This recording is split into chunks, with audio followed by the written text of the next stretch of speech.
1909 წელს თბილისში რუსთაველის გამზირზე პირველი ხმის ჩამწერი სტუდია გაიხსნა. მაღაზია გრამაფონი, სადაც ბრიტანელები გრამაფონებს ყიდნენ და თან ქართული პოლიფონიურ მუსიკას ვინილებზე იწერდნენ. სწორედ ასე მოაღწია ჩვენამდე აქამდე უცნობმა და ნაცნობმა ფოლკლორულმა ხმებმა. უნიკალურ ფირფიტებზე ჩაწერილი იყო გურული ხალხური სიმღერის ერთ-ერთი ყველაზე გამორჩეული მომღერლის სამუელ ჩავლეიშვილის სიმღერებიც. ეს ფირფიტები დღეს ქართული მუსიკალური მემკვიდრეობისა და ეთნო-კულტურული იდენტობის დაცვის იშვიათი მაგალითია. მათზე ჩაწერილი სიმღერები კი გვაძლევს საშუალებას გავიგოთ, როგორი იყო მაშინდელი მომღერლების საშემსრულებლო იმპროვიზაცია.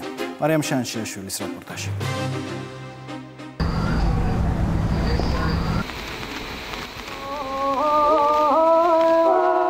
საუკუნიდან საუკუნემდე ქართული პოლიფონიური მუსიკა ამ საკრავმა სამუდამოდ შემოგვინახა.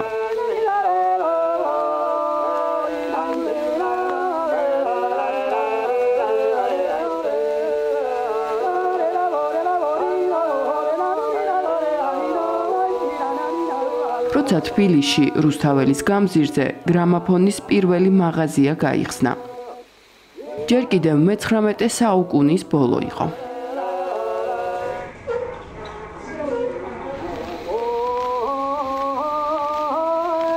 თბილისში პირველი გრამაფონის მაღაზია ბრიტანელებმა გახსნეს. ხმის ჩამწერი ინჟინრები ექსპედიციის სახით პერიოდულად ჩამოდიოდნენ საქართველოში და სიმღერებს იწერდნენ გრამაფონის ფირფიტებისთვის. თბილისის გრამაფონის მაღაზია მთელ ამიერკავკასიას ემსახურებოდა. იწერდნენ სომხურ, აზერბაიჯანულ, რუსულ, სპარსულ მუსიკას. კატალოგები კი თბილისში რამდენიმე ენაზე გამოდიოდა.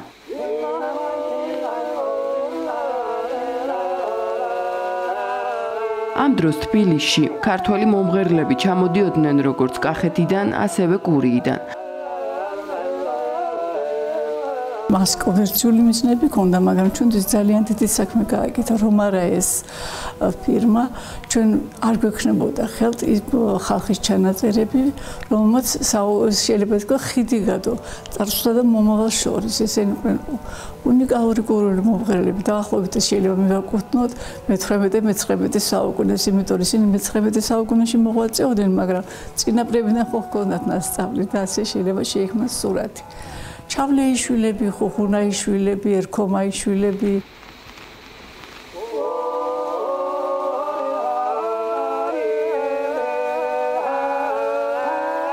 პოეტებსაც, მათ შორის აკაკი წერეთელის ხმა შემონახული და ჩაწერილი რადიოში ინახება, რადიოს ოქროს ფონდში. ასევე გამოჩენილი საოპერო მომღერლები, ვანო სარაჯიშვილი, რომლის 800 რომანსია შემორჩენილი.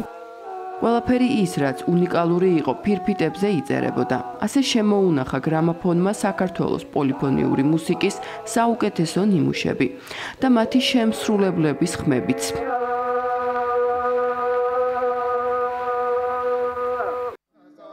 სამუელ ჩავლეიშვილი იყო ფანტასტიკური მომღერალი, როგორც ამბობენ, მაგას ეძახიან გურული სიმღერების რეფორმატორს. გურის ბულბული ასეც ქვია. ჩავლეიშვილები მარტო თვითონ არ იყო, რამდენიმე იყვნენ ძმები, ბიძაშვილები, ასევე ხუხუნაიშვილები, გვარები მღეროდნენ, გვარები იყო და ოჯახები, ყველაზე დიდი სკოლა მაშინ. ფიქრობ, ეხლაც კი ყველაზე საუკეთესო სკოლა მაინც ოჯახები, რომ სხვადასხვა თაობა მღერის ერთად. ახალგაზრდებს გადასცემენ წინაპრების ნახვას ყველაზე კარგად ოჯახები. ჩვეულებრივი ადამიანი იყო ასეთი მასიკო სალუქვაძე, რომელიც იყო არტელი ჰქონდა მას თორმე თბილისში. ის არ იყო ძალიან დიდარი კაცი, მაგრამ ეტყობა უფრო მასშტაბურად მოაზროვნე პიროვნება იყო. ის წავიდა და ჩამოიყვანა თავისი ხარჯით გურული მომღერლები. და ასე ჩაწერეს გურული სიმღერები. გურული სიმღერები იმითაცა უნიკალური, რომ ყველა ხმა დამოუკიდებელია. ერთმანეთისგან დამოუკიდებლად ვითარდება, მაგრამ საბოლოო ჯამში ისინი უნისონში მოდიან, მაგრამ წარმოვიდგეთ, როგორი მუსიკალური აზროვნება ქონოდა, რომ პირველი ხმა უნდა სწოდნოდა რასიზამდა ბანი, ან შუახმა და ასევე ერთმანეთის ხმები უნდა საერთკენ წავიდოდა მიმართულება. გრამაფონის იდეა და მიზანი იყო, რომ გაყიდული იყო ეს ფირფიტები. სწორედ ის ოჯახები იძენდნენ ამას, ვინც დაინტერესებული იყო ან თავისი წინაპრის, ან თავისი ნათესავის, მეგობრის ხმის მოსმენით.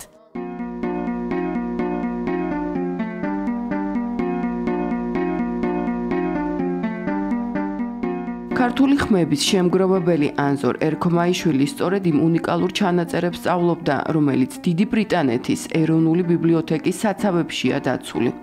ყავსაძეების ანსამბლის ჩანაწერი არის ძველი ჭონა, რომელიც ბატონმა ანზორმა ნახა. ჰეიდა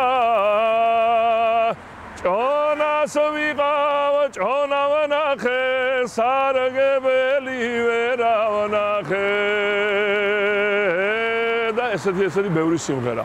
მეტი სიმღერა არის გურული და ხარწყახური სიმღერა. ეხლა იმერული სიმღერებიც ხوارე რამდენია, მაგრამ უფრო ქალაქური სიმღერაა ჩაწერილი. აი იმერული ქალაქური სიმღერები. ერთი კაი ისტორია არის დედას ლევანასთან დაკავშირებით. რო ჩამოვიდნენ ჩასაწერად, რო დაიწყეს ჩაწერა, გასკდა მიკროფონის, რასაც ეძახიან მემბრანა თუ რაღაცა. და ვეღარ სხვების ჩაწერა გააგრძელეს. წავიდა ეს ადამიანი, თავიდან ახალი ჩამოიტანა და 2 მეტრის იქით დააყენეს მერე დედას ლევანა, რომ ისე ჩაეწერა. ქართული პოლიფონიური მუსიკის საუკუნოვანი ფირფიტები ჩვენი ეროვნული მემკვიდრეობა. მასში ცოცხლდებიან ხმები და ის საშემსრულებლო ოსტატობა, რომელიც თაობიდან თაობას გადაეცემოდა და ჩვენამდე მოაღწია.